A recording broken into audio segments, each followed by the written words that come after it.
Wow, we're having a St. Patty's Day party last night. You sure did get up early this morning.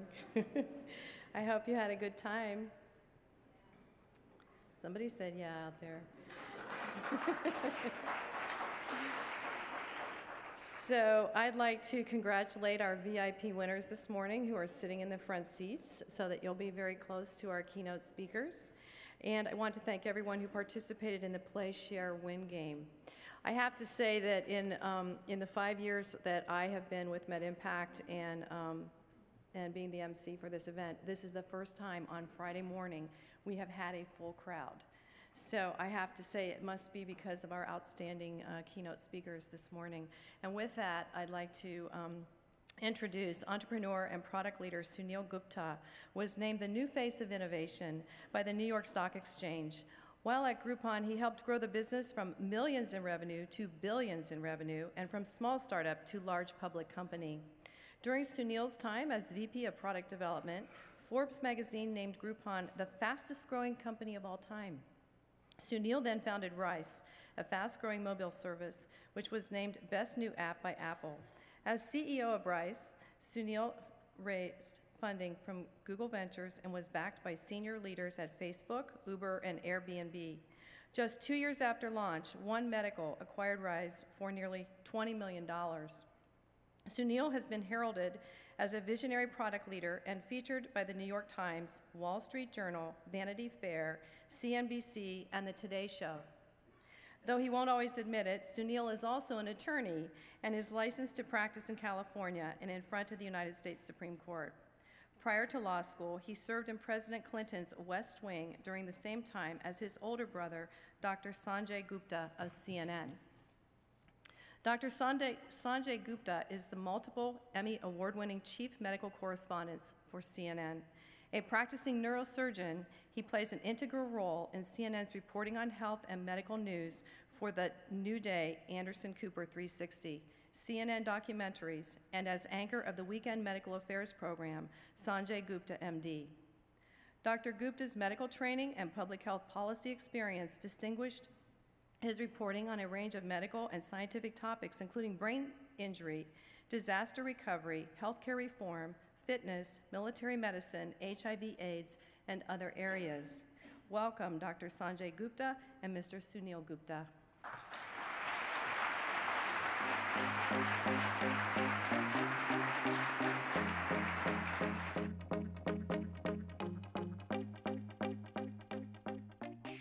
I gotta say, you sound really impressive. Yeah, most of that is actually made up. I cannot believe how many people are here the morning after St. Patty's Day without mimosas in your hand. Yeah, this is great though. This is probably the first time we've ever done this, so you're gonna have to bear with us a little bit. It's awkward already. It already feels. We're gonna learn things about each other in front of a live audience. And to make it just slightly more awkward, our parents are actually here in the audience.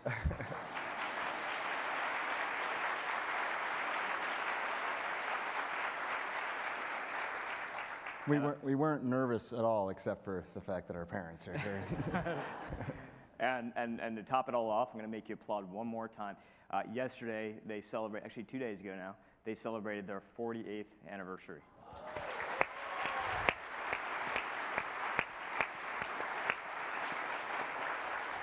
You know, it's funny because I think a lot of people obviously know them now, having been married for a long time and having kids, and 4 grandkids who are all here as well.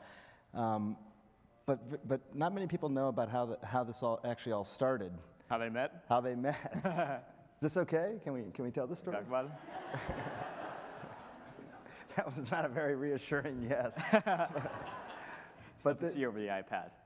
But you know, my parents, they're both immigrants, and I think the immigrant story is probably a story that a lot of us share in this room one way or another. And my mom was living in Oklahoma, going to school there, and this is the mid-1960s, and she wore a sari every day to when she was going to school, which I thought was remarkable because I think in Oklahoma today they still don't wear sari. So mid-1960s, pretty remarkable. But she finishes her degree in engineering and decides that she's going to go to a place where the jobs are, which was Michigan, right? So, You want to be an engineer.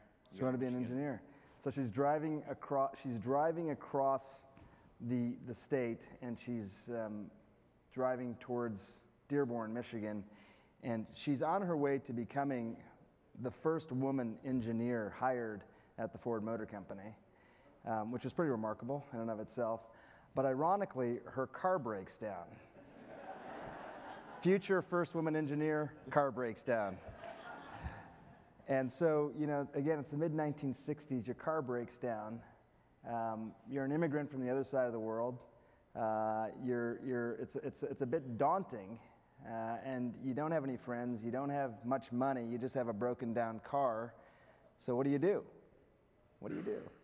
So she decides to go to the phone booth, because they had phone booths back then, and she tries to find any Indian-sounding name.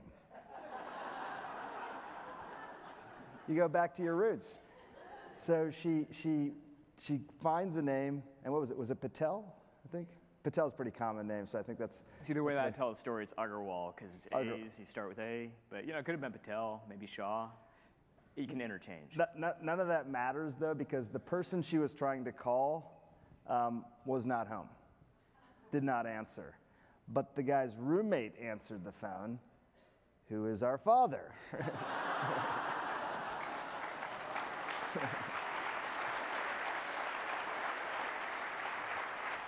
So the fact that Suneel and I are here at all is a total fluke. Total fluke. Mr. Patel was out on the town. It turns out. But my dad was also an engineer, and he, you know, it's funny because we went back a couple years ago because I wanted to see the exact spot where this happened, where the phone booth was. It's no longer there.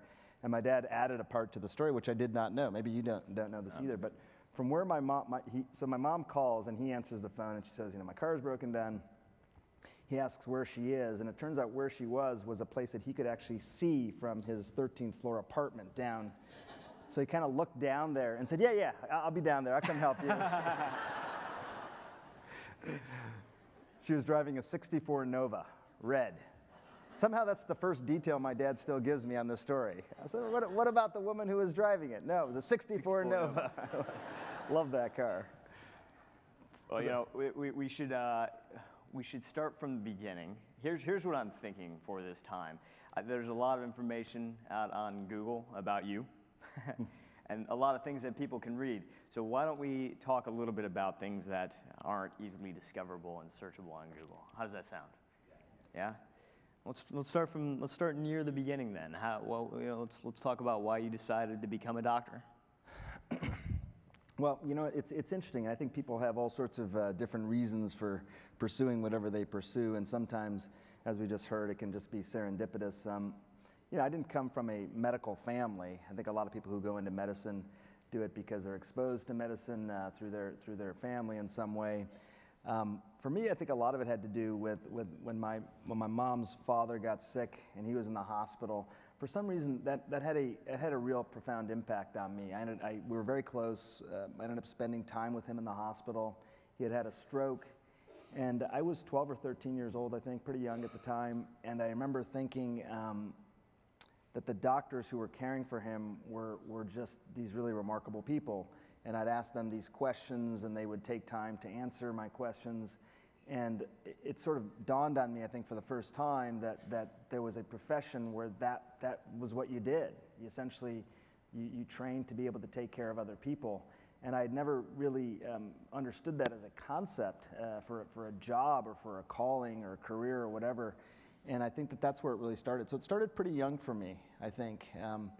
And then I went through various iterations of sort of what medicine I wanted to practice specifically. But I think that was really the moment where I thought this could be something that I could do for the rest of my life. Yeah, it's interesting because you talk about family a lot in the reporting that you do. You wrote a blog post recently. If people haven't checked it out, it's a really good one, actually. It's probably the most personal I've seen you get in a blog post. And you get pretty personal sometimes, and you can bring your story into it. And it was called When Your Patients Are Your Family. Yeah. You published it on Medium. And one of the lines that stuck out to me is that, you know, you talked about sort of our family history. And one of the things you said in there is, quote, "A doctor can change your life, but not the way that you live." Yeah. I was really sort of struck by that, I think, because of you and because of my parents. I think that we, as doctors, it's sort of a holy grail, I think, sometimes to think that we can change our patients' behaviors. And I think, in part due to a lot of the work probably from some of the people in this room even, we're making greater strides toward that. But it's a challenging thing to do, to change people's behaviors, even if they're your own family. Sometimes it's harder with your own family. I mean, because they don't always listen to you as a medical person, they're still looking at you as a relative, and they may or may not take your advice. But Suneel, when he was quite young, so we're 10 years difference in age, and when he was pretty young, he did not take good care of himself. He overate a lot. It's hard to believe now when you look at him because he's such a healthy guy and so svelte, but he was very overweight. He talks about this openly, to the point of obesity. I like Twinkies. Twinkies were... Hostess would have gone out of business about 10 years earlier had it not been for... That's right. I was keeping him alive. But I came home, and it was interesting because I was training in neurosurgery, and I was taking care of patients, and I sort of was at home one day, and I realized how things had gotten completely out of control within my own family. And I remember I was sitting at the kitchen table once, and my mom would buy some of these Hostess treats, but she would put them on the highest sort of shelf in the pantry closet because he was only 6 or 7 years old, I think, at the time, so you couldn't reach him. And I still can't reach him. Yeah.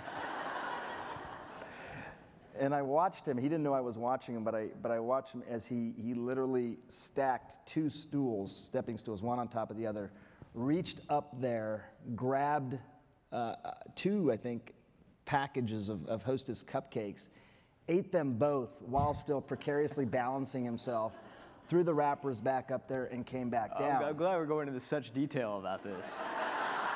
There was a lot of detail. It was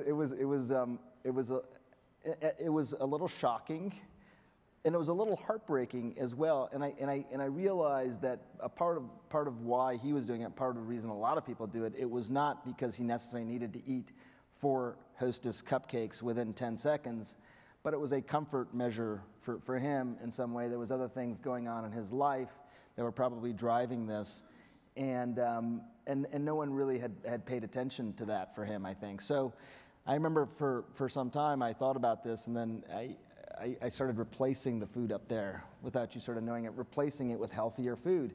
And then I watched you do the same thing again with the balancing of the stools and the reaching up there, and then you kind of looked at it and you're like, huh, I don't care, eat it anyways. But now you're eating healthier food, and it was a simple sort of change in your environment that I think led to some good things. I won't take full credit. I think it's funny because you're watching this from a distance, and it almost seems like a lab rat experiment. What will happen if I replace this Twinkie with a thing? What's the reaction? Oh, interesting. Taking notes. This is the development of young Dr. Sanjay Gupta. So that was actually not my first experiment on you. That's right. Nobody ring a bell in here. No bells. So you're talking about behavior change, and one of the things that always strikes me about some of the articles and some of the things you share is that oftentimes people get the care that they need, and oftentimes people in this room are involved with that care, but sometimes it happens at a moment that is unfortunate. There's a trigger that they need to get to in order for that care to sort of set in. So part of what you do, I think, is to have a conversation with people before that moment. Yeah. But that's a really hard conversation to have. That's right. I mean, people don't want to pay attention to things unless they're literally hit right in the face with whatever is happening. So to get people to sort of imagine what the future might be like is a lot of what I think we have to do as doctors, but also I think as journalists. We want to tell these stories, but we want to make sure that people actually pay attention to them even before it happens, so it has more relevance. But it's challenging, and I will tell you that when you think about medical messaging overall, it's not a particularly inspiring message. Like if you take the idea of prevention, which is what a lot of the discussion has been around with regard to healthcare moving forward, with regard to lowering costs moving forward, you're basically trying to do something that is nearly impossible to do, as I have found, which is to say to someone, if you do these things, if you eat right, if you exercise, then nothing will happen to you. You're trying to get them to prove a negative. It's a really challenging thing to do. And then if someone stays healthy, they say, well, how do I know that it was the exercise and the good nutrition, or maybe I'm just a healthier person? How do you know? It's hard, which is why I think a lot of the messaging has to be more inspirational and aspirational. So if the message instead says, we're not going to just prevent disease, we're going to make you better than you thought you could be. We're going to optimize you in some way. We're going to make you happier, more productive, more joyous. We're going to make you the best that you can possibly be. So this notion of diagnosing, treating disease on one end, preventing disease sort of in the middle, and then optimization sort of on the third tier, I think is a really healthy way of looking at things. And we focus a lot on optimization. I think if a patient feels like they are being optimized in some way, they're much more likely to carry through on whatever is being told to them. From a television and journalism standpoint, they're much more likely to listen as well and pay attention to these messages. So I think that's what we try and focus on. Yeah, I mean, it's a conversation shifter. Like, I think for me, probably one of the coolest moments I've had with regard to you doing the CNN stuff. I'm walking through Manhattan with my friends, and all of a sudden we turn the corner and there's this monster billboard of you in Times Square. It's a pretty cool moment for a little brother, right? That's my big brother. Now, I think about this in a couple of different ways. Number one, it's just cool for me, but two, like, this is health. This is a conversation that, I think 15, 20 years ago wasn't very sexy, and now it's on a billboard in Times Square. You've made a conversation, or you've opened up, I would say, a conversation with people about matters that previously weren't being discussed, at least in sort of a mainstream sort of way. At the same time, you have a lot of people on the healthcare side in the industry that are trying to have that type of conversation with patients, directly with patients. Yeah. We're shifting now from a B2B, sort of pure B2B space to something that's, either direct to consumer or, B2B to C, right? Which means that ultimately we need to resonate directly with the patient. What have you learned? Well, I will tell you that's a good observation. I will tell you that I think there's always been a tremendous interest in health. I think that people haven't always been sure where to get their health knowledge. And I use the word knowledge differently than the word information. I think information has been out there for a long time. It's plentiful. The problem is you're not always sure what you can trust. You're not always sure if the sources that you're getting it from are good sources. So knowledge is different. Knowledge is information that has been vetted in some way, that's been made more accessible for you, more usable for the consumer. And I think knowledge is what we really strive for in both these areas, both media and medicine. I'll also say that I think the globalization has made a big impact on health overall. When I tell people that there are countries around the world where people are living longer lives, healthier, happier, all of that, and they're doing it more cheaply than they are here in the United States, that is something that people want to know about. It's not about maligning a particular healthcare system or anything like that. It's about saying, what can we learn from these other places around the world? And I think part of what we've done is go around the world and see these places, embed in them, really understand how they work, and then bring back, I think, some of the most relevant messages to the United States. So that's one part of it, I think, that really makes a difference. But I think this idea that ultimately, like when I go cover a war, I cover a lot of wars. I've covered every war that, since I've been at CNN now for 14, 15 years. I've covered a lot of natural disasters.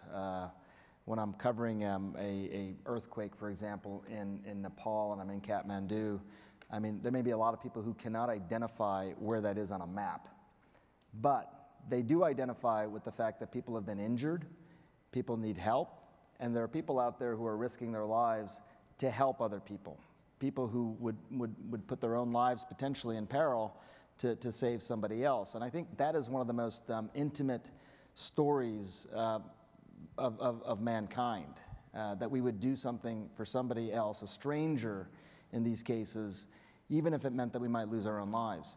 So those stories tend to make a difference as well.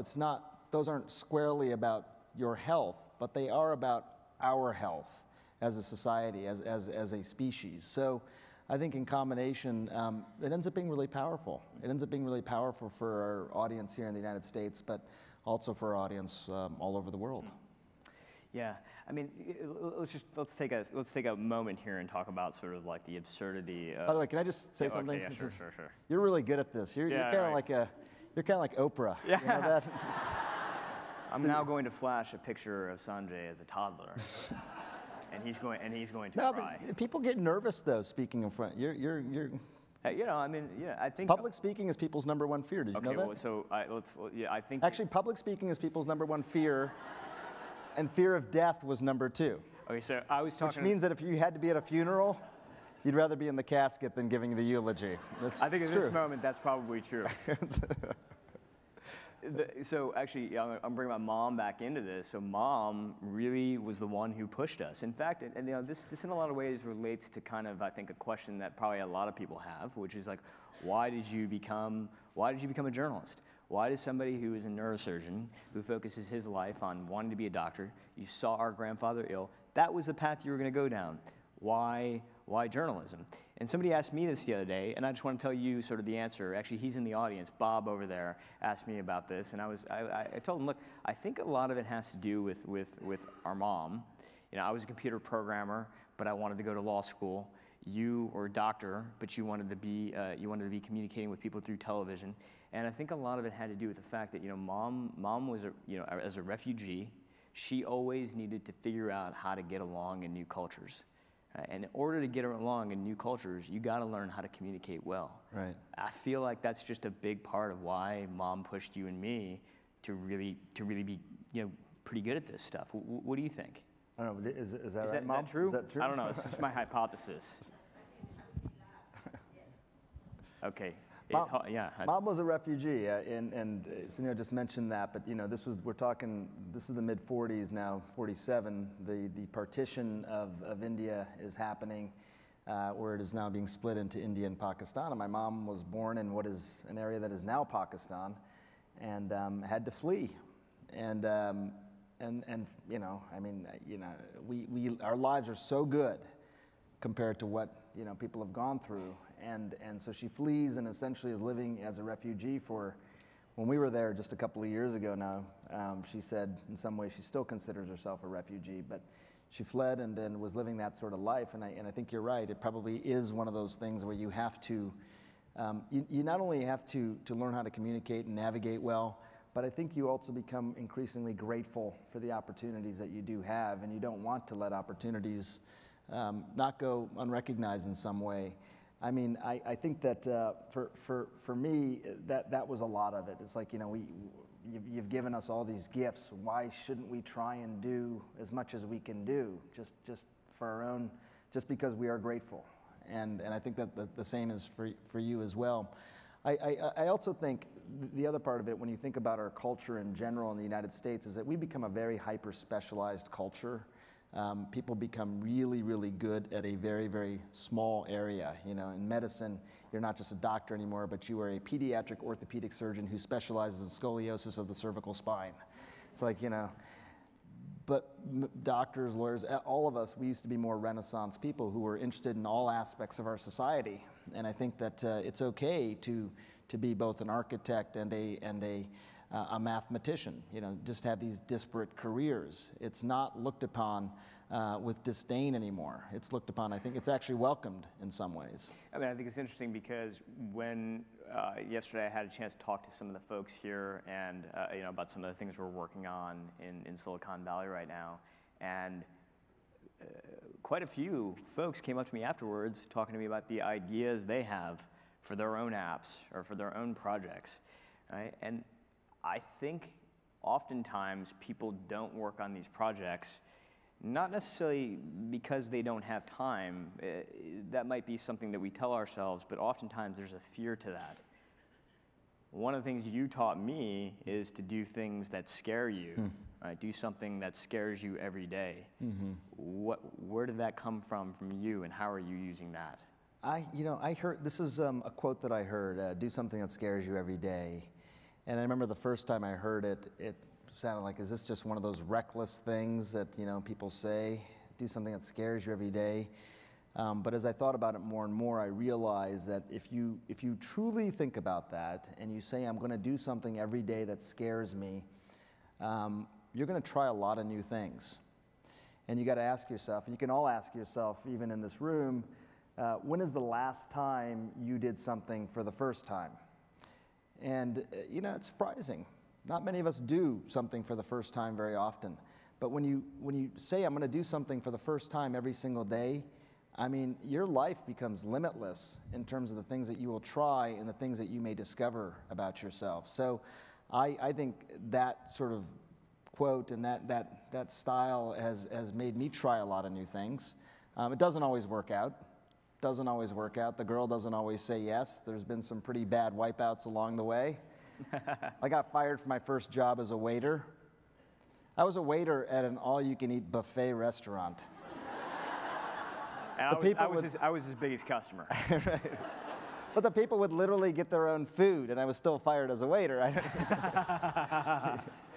But I think it is a good way to live your life, and a good thing to embody into your children as well. Again, not in a reckless way, but in a way that is grateful and takes advantage of all the opportunities that we have. Well, and of all the opportunities that we have right now, you obviously have many, and we all have a limited amount of time. And that's just the thing. We wish we could do everything, but we can't, and so we have to choose. And in particular for you now, the slate of stories, and even if you just think about healthcare and all the things that are happening, all the potential stories that you could cover there, you now have to make decisions about where to invest your time. Yeah. This is probably the most challenging, is figuring out, when you watch television and you see particular stories pop up on television, or documentaries in particular, because we do a lot of documentaries, there's a lot that goes into sort of that story selection. Let me just say more broadly, I think in terms of impact on healthcare, I think about a group like this, and I think Suneel and I both have daughters. I have 3 young daughters, and Suneel has 1. And I oftentimes envision what their lives are going to be like when they are our age, and what they're going to demand of our healthcare system. And it helps guide me a bit. I think about, for example, with regard to medicines, how do we ensure in a room like this that the model is that we're going to get the right people, the right medicines at the right time, for the right price? Sounds very simple. The right people, the right medicines, the right time, the right price. If you can start to think about something like that and say, we're going to tackle that problem so that people's medicines are going to be there for them at a price that they can afford, at a time that they need it, they're getting the right medicines to the right people, all those things, that's a really audacious but worthy task to sort of take on. And you may think, well, how does that fit into an editorial process at CNN? It's because when I start to backtrack into the various stories that I do, I'm always trying to fill one of those silos, identifying who the right people are. What does it mean to be getting to really personalize medicine, to make sure that the right people are getting the right medicines?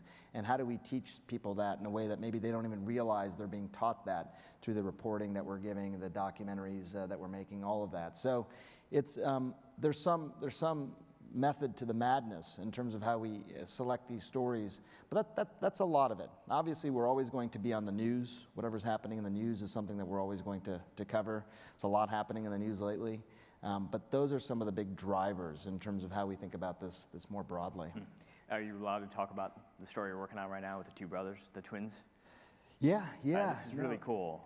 You'll probably see this coming out pretty soon, but I think this is fascinating. I'm really excited about this. NASA has asked me to be the journalist to cover the twin study that is just happening. It's Scott Kelly is an astronaut. He's was up in the space station for nearly a year, and during that year he was being essentially tested and compared to his twin brother who stayed here on Earth, Mark Kelly. And it's the first of its kind sort of study, and they're looking at what happens to the body during prolonged space travel. I've just been really fascinated by this. I mean, who could not be fascinated by something like this? And we think about the fact that our world is starting to become increasingly populated, and that we're strategically and realistically looking to the cosmos for other places that we may be able to inhabit one day. A lot of this ultimately has to do with Mars and trying to figure out, can human beings tolerate space travel to Mars? It takes about 9 months to a year to get to Mars, that much time to get back, and so in a year there perhaps, or a 3-year mission in space, what would happen to the body? And they're looking at all these different things, everything from body composition, how your eyes change, how the fluid shifts within your body start to occur, but also the way that your genes start to express themselves differently. And what's remarkable, some of the early findings is that we adapt very quickly to the microgravity environment of space. Our bodies will start to express the genes differently based on those exposures. So, you know, a lot of the results are going to be coming back. We're going to actually be doing a conference here in San Diego in a couple of months about all of this as the findings come back in. But that's something that we've been working on, and I think could have significant impact, obviously, on everybody on the planet, you know, in terms of what these findings are. I will tell you something very interesting. Some of you may have heard, one of the things I got to do is I got to interview Scott Kelly while he was in space. So he's on the International Space Station, and he's cruising around the Earth about 17,000, 18,000 miles an hour. And you get a 10-minute window where you can talk to him, because he's literally over your path at that point. And I do these interviews with him. And so you're talking to this guy who's sort of floating around the International Space Station. You can ask him whatever you want. And the news had come out about gravity waves. I don't know if any of you saw this a few weeks ago, gravity waves, and you probably thought, I have no idea what that even means, but it's a big deal in the world of science. But basically, what it means is that we are surrounded by this space-time continuum, a fabric. Think about being surrounded by this fabric that you can't see, but is the space-time continuum. And the closer you are to a gravitational force, like Earth, like we're here at sea level, the more the space-time continuum bends. So time actually moves a little bit more slowly for people who are here on Earth versus somebody who's living, for example, at the top of a mountain. So sea level versus mountain. If you had twins and they were born at the exact same moment, the person who was living on the mountain would actually be aging a little bit more quickly than the person at sea level. It's kind of mind-numbing stuff, right? And it's not that it's that significant a difference, but the fact that there's a difference at all is what's so relevant here. So Einstein predicted this, you know, with this theory of general relativity years ago, and he said, we have this space-time continuum that we're surrounded by, but you can't see it. It's like being surrounded by a completely transparent body of water. You can't see it, so how do you really know that it exists? Well, the only way that you'd really know that it exists is if one day you saw a ripple in that water, right? I forgot I was surrounded by water. And that's exactly what happened just a couple of months ago, was they, for the first time, saw a gravity wave, which was a wave sort of in that space-time continuum, proving Einstein's theory. Everyone sort of believed this, but it kind of was the most objective proof that we've had that we are, in fact, surrounded by this. And it was caused by? And this was caused by 2 black holes that collided about 1 million light years ago. And finally, enough force from those 2 black holes that collided caused this little ripple in the space-time continuum that we could measure and see here on Earth. It makes you feel small. It makes you feel a little bit irrelevant, but it's true. And what when I was talking to Scott, I was asking him about this. I mean, I got a guy who's actually circumnavigating the globe at 17,500 miles an hour for a year in space. I said, what do you think about gravity waves? And we had this long conversation, and we realized that there's 2 things that can slow down time. One is being close to a gravitational force, and the other is approaching the speed of light. the more closely you approach the speed of light, the slower time starts to travel. So because Scott is far away from Earth, time was actually moving more quickly for him. But because he was traveling so fast, time was actually moving more slowly for him. So we calculated, Scott and I, that Scott had actually, even though he has a twin, he was now going to be 9.1 milliseconds younger than his twin when he returned back to Earth. I didn't mean to get into all that physics, but I find this really fascinating. What you're basically saying is if you circumvented the Earth over and over again, you would turn into me. Right, exactly. Well, doesn't it kind of remind you? That has been my goal. Right. Doesn't it kind of remind you of one of the math problems Dad used to give us? You know, how many times would it take you to circumvent the Earth over and over again in order for you to be 10 years younger? Exactly. That does sound like a math problem you would have said. In the car. Yeah, those family road trips were filled with a lot of math problems. That's right. So, you know, speaking of family road trips, Sanjay and I have always talked about, you know, writing a book or writing something about sort of, you know, just a fun kind of, you know, screenplay about some of the stories we have, because we have a few, and you know, I know that we all sort of, you know, think about, you know, writing something about our history. Sanjay and I are thinking about doing that, but you know, recently you decided to write your first fiction book. Yeah. Monday mornings, right? And what's interesting about this to me is that you sort of uncover a lot of things that people didn't know about the medical system, but also the fact that it's fiction, you get to sort of, I think, also imprint a little bit of sort of your own idealism into the system, right? Yep. And so the question that I have for you is, you know, first of all, it's a great book. I think people should check it out. I really actually did enjoy this one. Not the other one so much.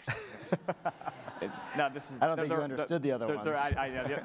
The other ones are way over my head. I like fiction, but if you could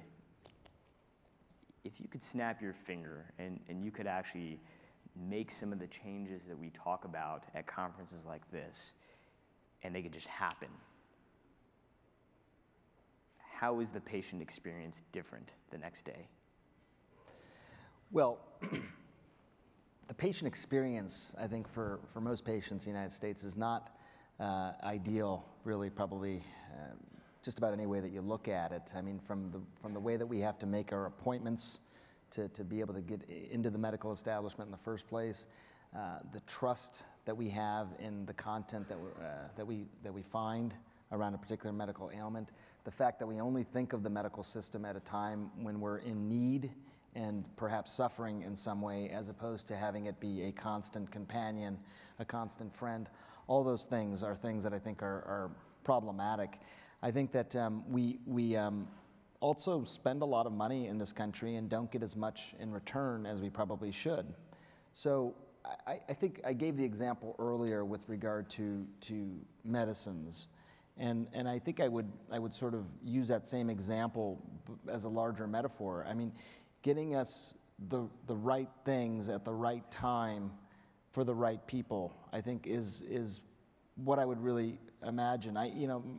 My oldest daughter's 10 years old. She's not going to pick up the phone, call for an appointment, be told that she has to wait 3 weeks to get that appointment, go in, get a blood test, come back in 2 more weeks to get the results of that blood test. That's not going to happen. That's not going to be the way the world's going to work, even in 10, 15 years from now. I think things like telemedicine, I think the idea that the vast majority of healthcare services goes to where the patient is, as opposed to the patient going to where those structures are, I think is going to be a big change. And I also think that the vast majority of our healthcare expenditure and the vast majority of our chronic illness is preventable. It is preventable, and everybody sort of knows that.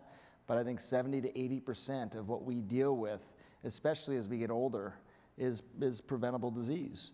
So we're going to have to really understand how to make that message stick. If we understand that we can not only live longer, better lives, but we can also cut down healthcare costs, cut down the needs for so many healthcare services, and it's all within our control right now without some big home run or breakthrough in development, then we should do that. But how do we get people to do that? And I think it gets back to this notion of we're not just trying to diagnose or treat, we're not just trying to prevent, but we're trying to optimize you.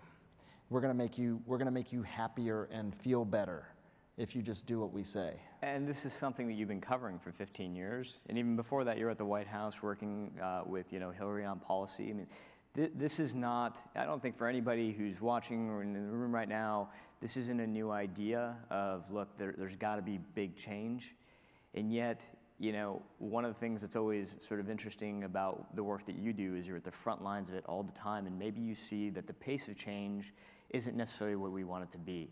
My question for you is, number one, like, how do we break that? And then second of all, just for you, how do you stay optimistic and not cynical about the whole thing? Well, I think the pace of change is starting to accelerate, in my opinion. I think we're starting to see things that may seem like relatively small changes that are actually starting to pay off in bigger ways. One of the big terms that gets tossed around a lot now is the idea of frictionless medicine. The idea that you're getting interventions or things or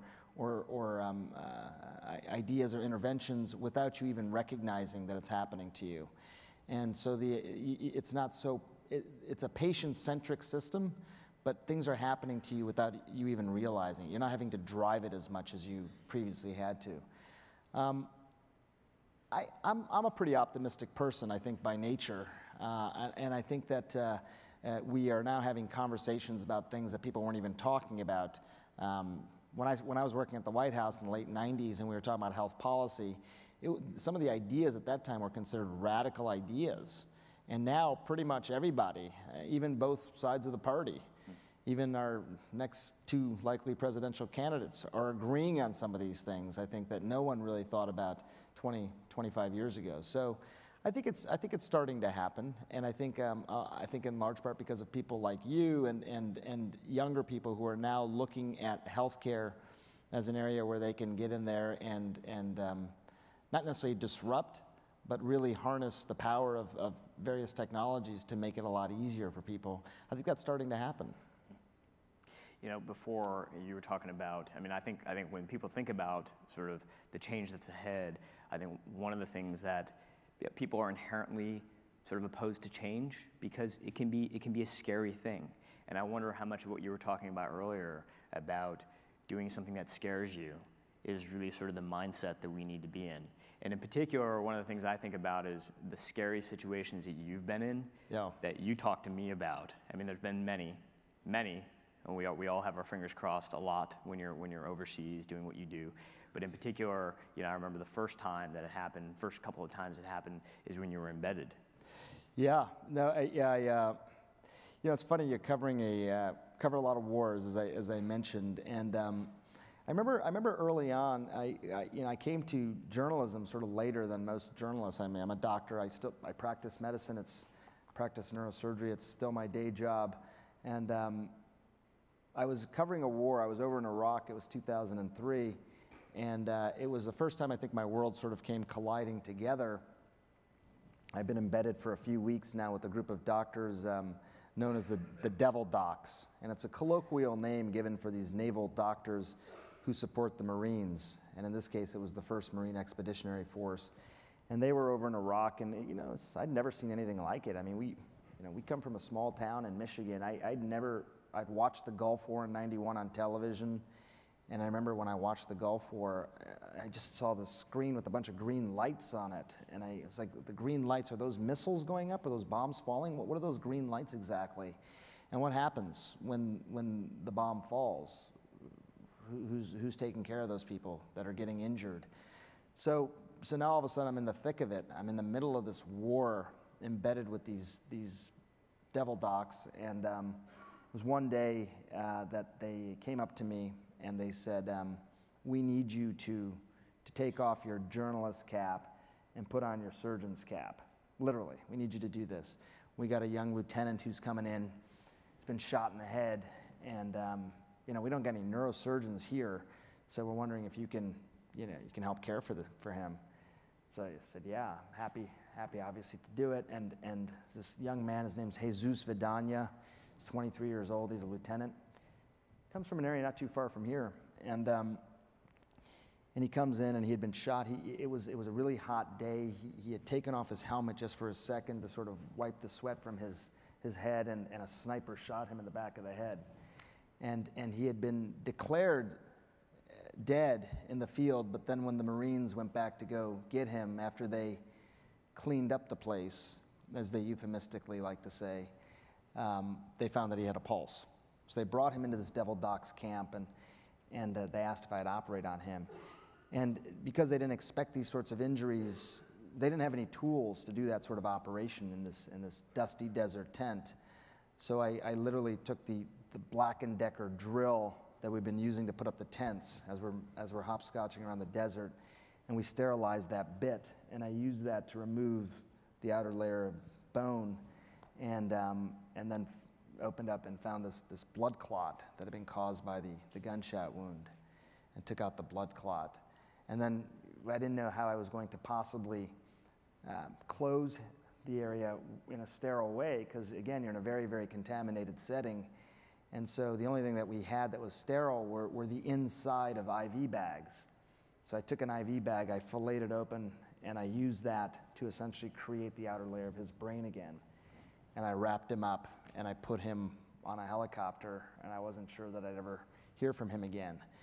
But it was a really scary sort of time, I mean, because there was gunfights that were breaking out all around the tents. There was a constant concern at that time still about weapons of mass destruction.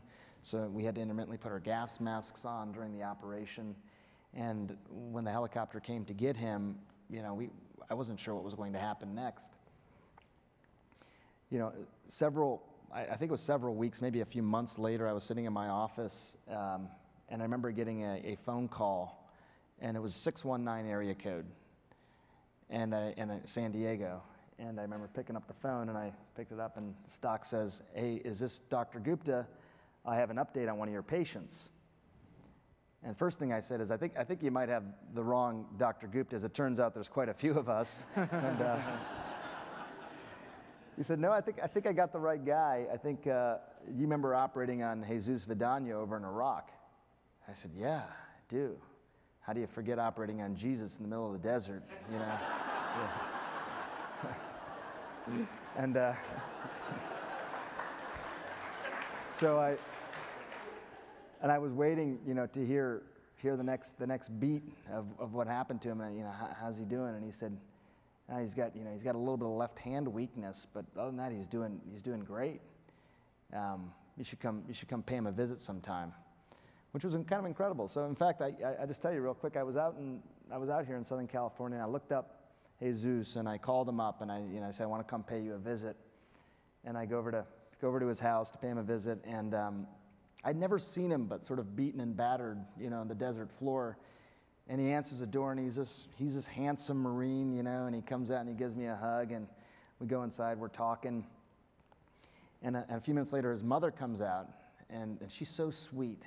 And she comes out and she says, "Are you the guy that operated on my son?"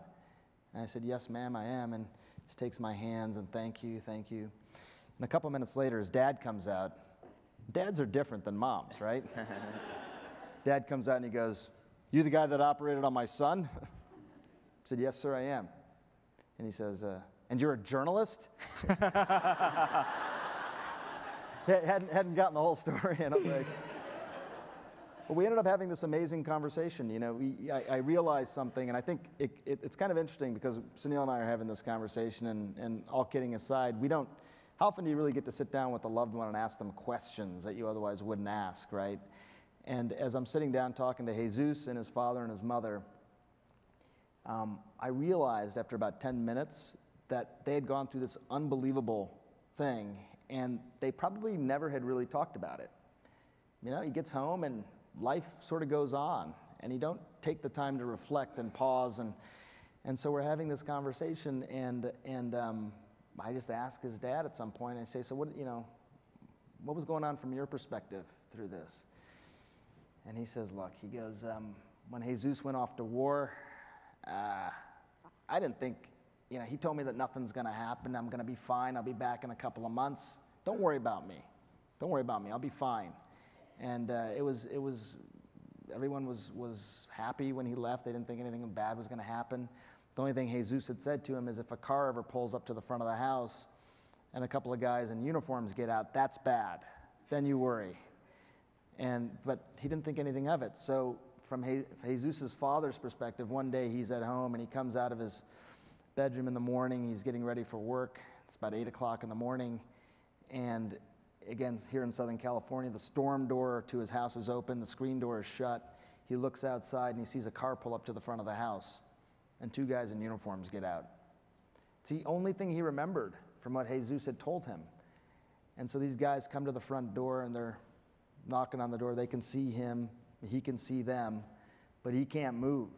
He's paralyzed. He cannot answer the door because that's the only thing he remembered. And then eventually Jesus' mother answers the door and they find out that Jesus had been injured but was still alive. But I don't know, that really struck me because I realized that we were sort of nurturing this conversation that otherwise would not have been had between, son and parents. And it was pretty powerful. I think, you think about things being really scary over there in the field, but you forget sometimes how scary it was for people back home as well. So, but Jesus is doing great, got married, living his life. Yeah.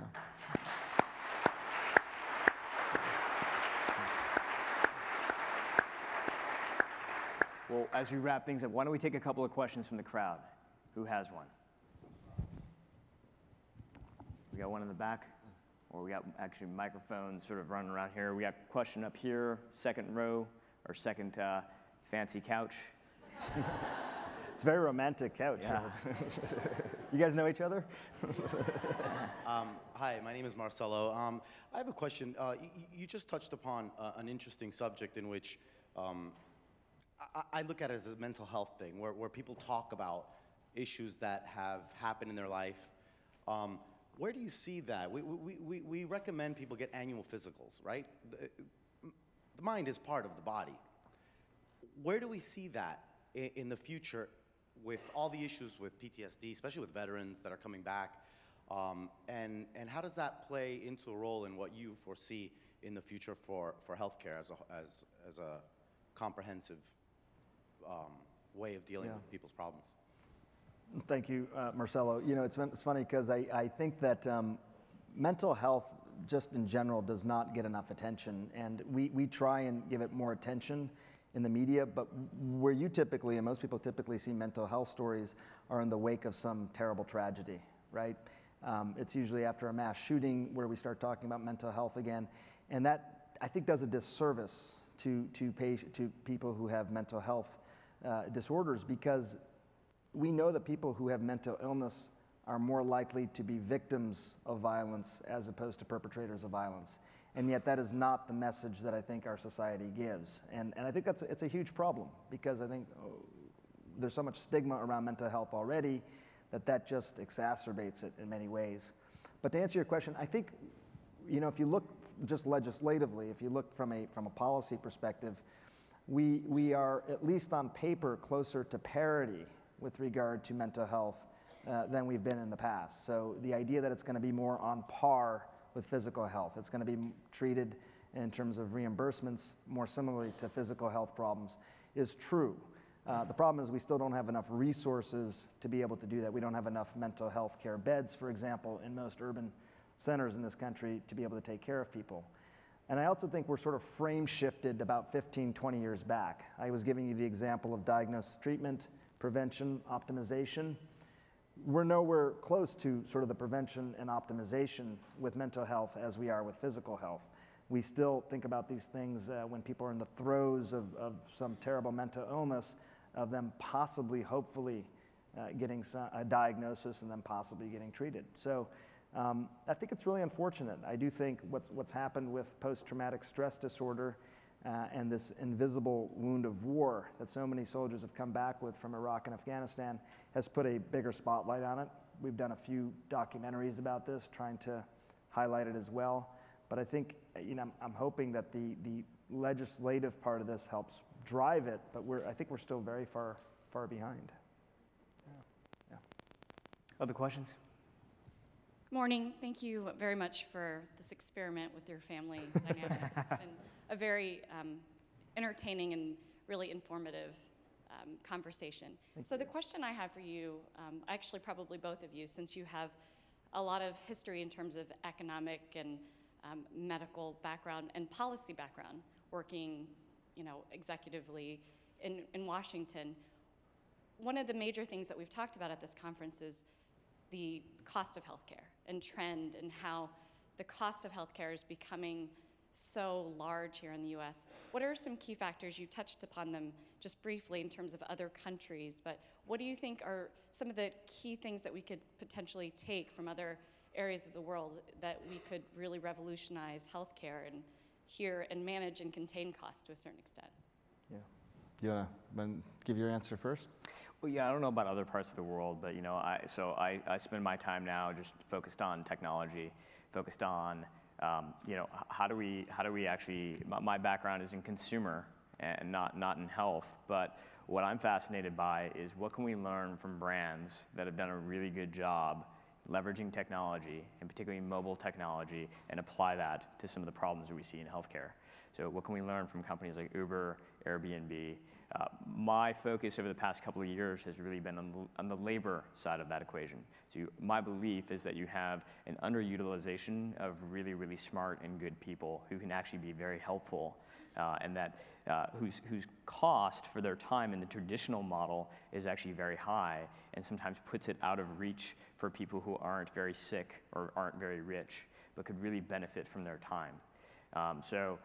For me, it's all about kind of how do we learn from other companies and other industries and bring that into what we're doing here in healthcare. Yeah. Now, it's interesting. I think that I was with Sandy Peterson from Johnson & Johnson recently, and she runs Johnson & Johnson Global, and we were talking about innovation overall. And one of the things that really struck me about what she said was that so much of their innovation they're looking at is coming from places around the world where they are confronted with particular problems that they're trying to solve. And again, that may sound obvious, but the idea that sometimes you're innovating and then trying to figure out what problem you solved after you've already innovated is probably not the most efficient way to do things.